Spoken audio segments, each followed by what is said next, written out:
Hello dear student, मैं Shubham Shekhar class 10th की mathematics में आपका स्वागत करता हूं। और आज हमारा जो मैथमेटिक्स का तीसरा चैप्टर है और उसकी एक्सरसाइज 3.1 दो चर वाले रैखिक समीकरण है और उसका एक वेरी मोस्ट इम्पॉर्टेंट क्वेश्चन लिया हुआ है, ये आपको दिखाई दे रहा है। और जिन छात्रों ने अभी तक हमारा यूट्यूब चैनल सब्सक्राइब नहीं किया है तो वो हमारे यूट्यूब चैनल को लाइक और सब्सक्राइब जरूर करें, ठीक है ना। तो देखिए हमारा क्वेश्चन क्या है। देखिए, आफ्ताब अपनी पुत्री से कहता है कि 7 वर्ष पूर्व मैं तुमसे 7 गुनी आयु का था, ठीक है। और अब से केवल 3 वर्ष बाद मैं तुमसे केवल 3 गुनी आयु का रह जाऊंगा, ठीक है। तो दोनों की वर्तमान आयु ज्ञात करनी है, ठीक है। तो जब इस टाइप के क्वेश्चन आते हैं तो इस टाइप के जो क्वेश्चन आते हैं तो इनको सीरियल वाइज से करना आरंभ करते हैं, ठीक है। तो हमें दोनों की आयु ज्ञात करनी है, आफ्ताब की और आफ्ताब की पुत्री की आयु ज्ञात करनी है, ठीक है ना। और बोर्ड के हिसाब से, जो बोर्ड की परीक्षा है तो बोर्ड की परीक्षा के हिसाब से भी ये क्वेश्चन काफ़ी मोस्ट इम्पोर्टेंट है, ठीक है। तो देखिए किस तरीके से इसको हल करना है। जब इस टाइप के क्वेश्चन हमारे पास आते हैं, क्वेश्चन नंबर फर्स्ट है, ठीक है ना, क्वेश्चन नंबर 1। तो जब इस टाइप का क्वेश्चन आंसर लिखना हम हल कर लेते हैं तो इसमें थोड़ी देर के लिए मानना पड़ता है हमें कि माना आफ्ताब की जो आयु होगी तो उसको एक्स डिफाइन किया, ठीक है। उसकी आयु को हमने क्या मान लिया, एक्स मान लिया। और जो उसकी पुत्री है तो पुत्री की भी कुछ ना कुछ आयु होगी तो उसकी वो आयु को सपोज दैट एज्यूम करते हैं वाई से, ठीक है। तो देखिए थोड़ी देर के लिए लिखना है, इसका जो आंसर होगा देखिए, माना आफ्ताब की वर्तमान आयु बराबर x वर्ष है, ठीक है ना। थोड़ी देर के लिए हमने माना कि जो आफ्ताब की वर्तमान आयु है वो हमने x वर्ष माना है, ठीक है। और जो उसकी पुत्री की आयु होगा, ठीक है, तो माना पुत्री की वर्तमान आयु है हमारी y वर्ष, ठीक है ना। इसको हमने y वर्ष माना है। जो पुत्री की वर्तमान आयु है तो उसको हमने क्या माना है, y वर्ष माना है, ठीक है।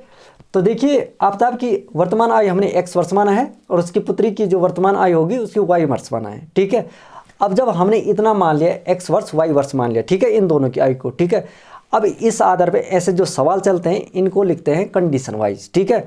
तो पहली प्रथम कंडीशन देखते हैं, फर्स्ट कंडीशन, ठीक है ना। तो इसको प्रथम शर्त भी बोल सकते हैं आप हिंदी में। तो ये हुआ प्रथम शर्त। अब प्रथम शर्त क्या कह रही है, क्वेश्चन को ध्यानपूर्वक पढ़े, ठीक है ना। आफ्ताब क्या कहता है अपनी पुत्री से पहले कंडीशन के आधार पर कि 7 वर्ष पूर्व की बात आई पहले, ठीक है ना। तो 7 वर्ष पूर्व मैं मतलब आफ्ताब अपनी पुत्री से कह रहा है कि 7 वर्ष पूर्व मैं तुमसे 7 गुनी आयु का था, ठीक है। तो 7 वर्ष पूर्व पहले आफ्ताब की आयु क्या होगी। देखिए अभी जैसे किसी की आयु 10 वर्ष है, अभी जैसे किसी की आयु क्या है 10 वर्ष है, ठीक है। अब मैं बोलूँगा कि ये कोई व्यक्ति है यहाँ पर, ठीक है ना, ये हमारे पास कोई एक व्यक्ति है, ठीक है। अब इस व्यक्ति की आयु अभी 10 वर्ष है। अभी क्या माना हमने, 10 वर्ष माना। जैसे अभी हमने आफ्ताब की आयु क्या मानी, x वर्ष माना है। क्या माना है, x वर्ष माना है, ठीक है। तो इसी आधार पर क्या होता है कि ये कोई व्यक्ति है और इसकी वर्तमान आयु है कितनी, 10 वर्ष है अभी, ठीक है। मतलब कि अभी इसकी आयु है 10 वर्ष। अब मैं बोलूँगा कि 7 वर्ष पूर्व, क्या बोला है, 7 वर्ष पूर्व बोला, पूर्व का मतलब होता है पहले, ठीक है ना। तो अभी जब इसकी आयु 10 वर्ष है तो 7 वर्ष पहले इसकी आयु कितनी रही होगी, यानी कि इसमें क्या घटाए, 7 घटाए तो तब जाकर के 3 आया, ठीक है ना। इसकी आयु 7 वर्ष पहले कितनी थी, 3 वर्ष थी। तो जब अभी हमने आफ्ताब की आयु को x माना है तो 7 वर्ष पूर्व इसकी आयु क्या होगी, तो यानी इसमें भी क्या घटाएंगे, 7 को घटाएंगे तो x - 7 वर्ष हो जाएगी उसकी 7 वर्ष पूर्व की आयु, ठीक है ना। तो इस कंडीशन को सही तरीके से लिखते हैं यहाँ पे। तो देखिए 7 वर्ष पूर्व आफ्ताब की आयु क्या होगी, देखिए 7 वर्ष पूर्व आफ्ताब की आयु, आफ्ताब की आयु होगी क्या, अभी जब उसकी आयु क्या है, x वर्ष है, ठीक है ना। और तो 7 वर्ष पूर्व उसकी आयु क्या होगी, x - 7, ठीक है ना, x - 7 वर्ष होगा, ठीक है। ये हुआ उसके 7 वर्ष पूर्व की आयु, ठीक है। अब जो 7 वर्ष पूर्व पुत्री की भी आयु होगी, ठीक है ना। तो पुत्री की आयु देखिए, 7 वर्ष पूर्व पुत्री की आयु, जब अभी पुत्री की आयु y वर्ष है, ठीक है ना। तो 7 वर्ष पूर्व पुत्री की आयु भी क्या होगी, y - 7 होगा, ठीक है ना। तो y-7 होगा, ये वर्ष हो गया। ठीक है, अब क्वेश्चन प्रश्नानुसार क्या कह रहे हैं, तो अब यहाँ पे लिखना पड़ता है फिर प्रश्नानुसार।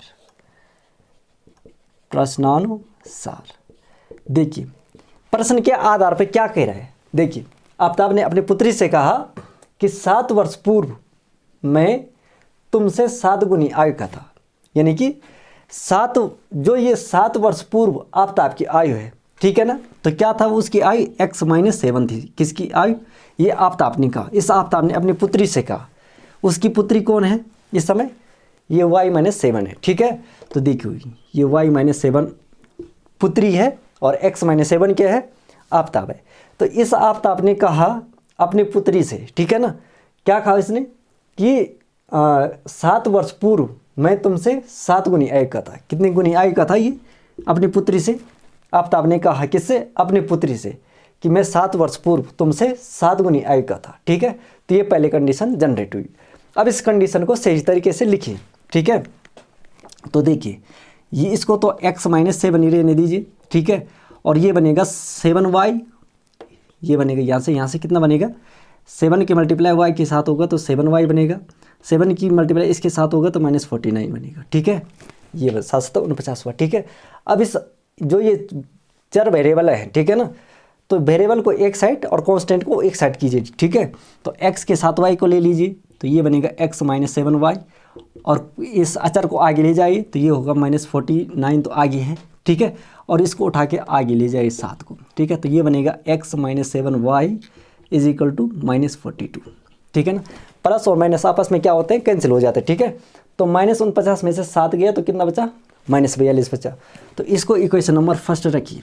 क्या मानना है, इसको इक्वेशन नंबर फर्स्ट मानना है। ठीक है, अब इस इक्वेशन को हम चाहे तो कहीं और जगह पर भी लिख सकते हैं। ठीक है ना, तो देखिए हमारे काम की केवल ये इक्वेशन है, बाकी और ये कुछ नहीं है। ठीक है, तो इस प्रथम शर्त को आप लिखिए और इसको मिटा देते हैं यहाँ से।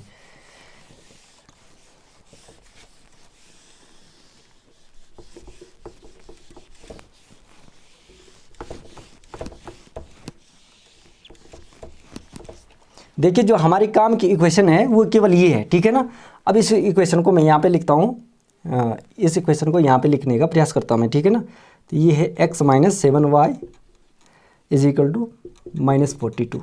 इसको मैंने इक्वेशन नंबर फर्स्ट माना है। हमारे काम की केवल ये इक्वेशन है। ठीक है ना, 2 इक्वेशन बनेंगी और 2 इक्वेशन से क्या निकलेगा, फिर x और y का मान निकलेगा जो कि उनकी आयु होगी। ठीक है, अब देखिए पहली कंडीशन हमने फुलफिल किया, पहली कंडीशन से पहली इक्वेशन निकल गई है।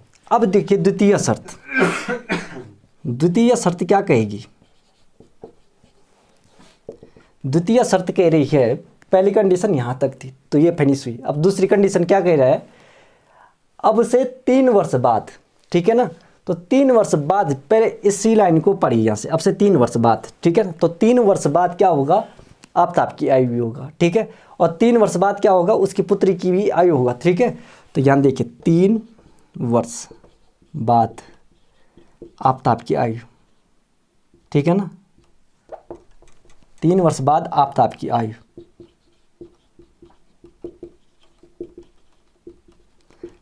अब देखिए जैसे कोई व्यक्ति है, उस व्यक्ति की आयु, वर्तमान आयु है 10 वर्ष। कितना, 10 वर्ष।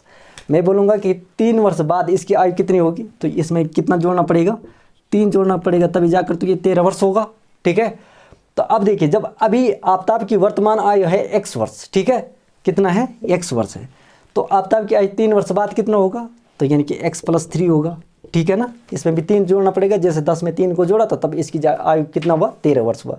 तो x+3 = ये हो गया आफ्ताब की वर्तमान आयु। ठीक है, तो देखिए 3 वर्ष बाद आफ्ताब की आयु होगा x+3 वर्ष। ठीक है ना, वर्ष बाद का मतलब उसको आगे ले जाना है। ठीक है, अब देखिए 3 वर्ष बाद तो आफ्ताब की आयु हुई x+3 वर्ष। ठीक है, और 3 वर्ष बाद क्या करना है, उसकी पुत्री की आयु भी होगा, तो 3 वर्ष बाद पुत्री की आयु, पुत्री की आयु क्या हुआ, देखिए पुत्री की आयु जब अभी हमारे पास y है, कितना है, y है, तो 3 वर्ष बाद पुत्री की आयु होगा y+3 वर्ष। ठीक है, ये हो गया हमारे पास, 3 वर्ष बाद पुत्री की आयु इतना होगा y+3। अब कंडीशन को देखें, कंडीशन क्या कह रहा है, प्रश्नानुसार देखिए, प्रश्नानुसार क्या कह रहा है हमारा क्वेश्चन, क्या कह रहा है देखिए कि अब से 3 वर्ष बाद, ठीक है ना, मैं तुमसे केवल 3 गुनी आयु का रह जाऊंगा। कौन कह रहा? आफ्ताब कह रहा अपने पुत्री से। ये आफ्ताब ने कहा, यानी कि x+3 ने कहा अपनी पुत्री से। किस पुत्री से? y+3 क्या है? पुत्री की आयु है, ठीक है ना। तो आफ्ताब कह रहा है अपने पुत्री से कि अब से मैं तुम्हारी आयु का कितना गुनी रह जाऊंगा? 3 गुनी रह जाऊंगा, ठीक है। तो अब फिर से इस क्वेश्चन को सही तरीके से लिखने का प्रयास करें, ठीक है। अब सही तरीके से लगाओ इसको, तो ये बनेगा x+3 और ये बनेगा 3y+9, ठीक है। इसको यहाँ लाए तो ये बनेगा x-3y और ये बनेगा 9 और ये आगे जाके माइनस साइन में कन्वर्ट होगा, ठीक है। तो ये बनेगा x-3y ये इसमें से ये गया तो 6 बचे, ठीक है। ये बन गई मेरी इक्वेशन नंबर सेकेंड बने, ठीक है। अब ये कोई 2 इक्वेशन बन गई हमारे पास, ठीक है। अब देखो ये पहली इक्वेशन बनी और ये सेकंड इक्वेशन बनी, ये 2 इक्वेशन ही मेरी खाली काम की है, ठीक है। अब देखिए इस इक्वेशन को भी यहाँ पे लिखता हूँ, तो ये बनेगा x-3y = 6, ये बना इक्वेशन नंबर सेकंड, ठीक है। अब इसको मिटा देते हैं यहाँ से, ठीक है ना।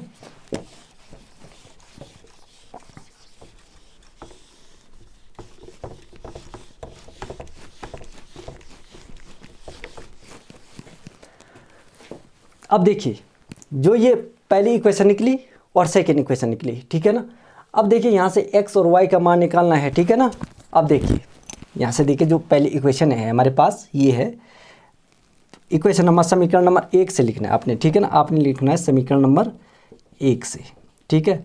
तो देखिए समीकरण नंबर 1 के हमारे पास ये है x-7y = -42, ठीक है। इतना है, यहाँ से x की वैल्यू निकालिए, ठीक है। तो यहाँ से x बराबर आएगा कितना? -42 n + 7y। ये -7y आगे जा करके क्या बनेगा? +7y बनेगा, ठीक है। अब इसको इक्वेशन नंबर 3 मान लीजिए यहाँ पे, ठीक है। आपने फिर लिखना है कि समीकरण नंबर 3 का मान समीकरण नंबर 2 में रखने पर, तो समीकरण नंबर 2 हमारा ये है, ठीक है। और x की जगह पर इतना आपने पुटअप करना है, ठीक है। तो x की जगह पर इतना पुटअप करना है, ठीक है। तो देखिए समीकरण नंबर 2 है हमारे पास x-3y = 6 है, ठीक है। तो इस x की जगह पर ये पुटअप कीजिए, ठीक है। तो ये बनेगा -42 + 7y and -3y = 6 बनेगा, ठीक है। अब देखिए इस संख्या को उठा करके आगे ले जाओ, ठीक है। तो ये बनेगा, इस संख्या को घटा दो यहाँ पर, ठीक है। तो 7y में से 3y गया तो मेरे पास कितना y बचा? 4y बचा, ठीक है। और ये बचेगा आगे 6 और ये यहाँ से उठ करके आगे चलिए +42 बनेगा, ठीक है। अब देखिए जो ये 4y है तो इसको जोड़ दीजिए आपस में, ठीक है। तो 4y बराबर होगा कितना? ये आपस में जुड़ेगा तो ये कितना हो जाएगा? यहाँ पे 42, ये 48 हो जाएगा, ठीक है। अब इससे डिवाइड ये होगा, ठीक है। तो इससे डिवाइड करो इसको, किससे? 4 से, ठीक है। तो ये कितना हो जाएगा? यहाँ से ये y का मान आ जाएगा यहाँ से कितना? ये कितने डिवाइड होगा? 4 × 4 = 4 × 3 = 8, 12 12 × 48, ठीक है। तो y का मान आया कितना? 12, ठीक है। अब देखिए y को कहीं अलग जगह पे लिख लो, y का मान आ गया कितना? 12 वर्ष, ठीक है। 12 आ गया, y का मान कितना आ गया? 12 आ गया। अब जो है कि y का जो ये मान आया तो y का मान हम किसी भी समीकरण में रख सकते हैं, ठीक है। अब जैसे इस y का जो ये y का मान आया 12, तो इस y का मान मैं समीकरण नंबर 3 में रखता हूँ, ठीक है। अब देखो y का मान समीकरण नंबर 3 में रखने पर आपने लिखना है कि y का मान समीकरण नंबर 3 में रखने पर, अब जो ये समीकरण नंबर 3 है तो ये बना हमारे पास x = -42 n + 7y, ठीक है। अब y का मान कितना है? 12 है। तो देखिए x = हो जाएगा -42 n + 7 × 12, ठीक है। अब देखिए कितना हुआ? 12 7 हुआ कितना? 84, ठीक है। तो x बराबर होगा कितना? -42 n + 84, 12 7 84, ठीक है। अब 84 में से इसको घटाओ, ठीक है। तो x का मान बचेगा यहाँ से कितना? देखिए यहाँ से 4 में से 2 गया तो हमारे पास 2 बचा, और 4 में से ये 8 बचा, 8 में से 4 गया तो कितना बचा? 4 बचा, ठीक है। तो 42 वर्ष, ठीक है। देखिए x का मान आ गया 42, ठीक है। और y का मान हुआ कितना? 12, ठीक है। तो अभी हमने क्या माना था? देखिए ये जो 2 इक्वेशन से ये निकल के आया, ठीक है। अब देखो इन 2 इक्वेशन को मैं मिटाता हूँ यहाँ से। अब देखिए हमारा जो क्वेश्चन था हमने माना, इस क्वेश्चन में क्या बना कि माना आफ्ताब की वर्तमान आयु है x वर्ष, क्या है x वर्ष, और x का मान कितना है 42। तो इसलिए यहाँ पे लिखेंगे, इसलिए आफ्ताब की वर्तमान आयु होगा 42 वर्ष। क्या होगा 42 वर्ष, ठीक है। और उसकी पुत्री की आयु हमने माना y वर्ष, ठीक है। और y का मान कितना आया, देखिए y का मान आया 12 वर्ष, कितना 12 वर्ष। तो ये है इन दोनों की वर्तमान आयु, ठीक है। आफ्ताब की वर्तमान आयु 42 वर्ष और पुत्री की वर्तमान आयु 12 वर्ष। ऐसा नहीं कि आफ्ताब की वर्तमान आयु 12 वर्ष, पिता की आयु 12 वर्ष होगी और पुत्री की आयु कितना होगा 42, ऐसा नहीं। अगर ऐसा आ गया तो क्वेश्चन गलत हो जाएगा। पिता की उम्र हमेशा पुत्री की उम्र से बड़ी होनी चाहिए, ठीक है ना। तो पिता की उम्र क्या होगी 42, यानी कि ज़्यादा है, और पुत्री की उम्र कितनी है 12 वर्ष, यानी कि कम है, ठीक है ना। तो ये रहा स्टूडेंट आपके सामने ये आफ्ताब की आयु वाला 3.1 का प्रश्नावली का पहला सवाल। और जिन छात्रों ने अभी तक भी हमारा यूट्यूब चैनल सब्सक्राइब नहीं किया है तो उनसे अनुरोध है कि वो हमारे यूट्यूब चैनल को लाइक और सब्सक्राइब जरूर करें।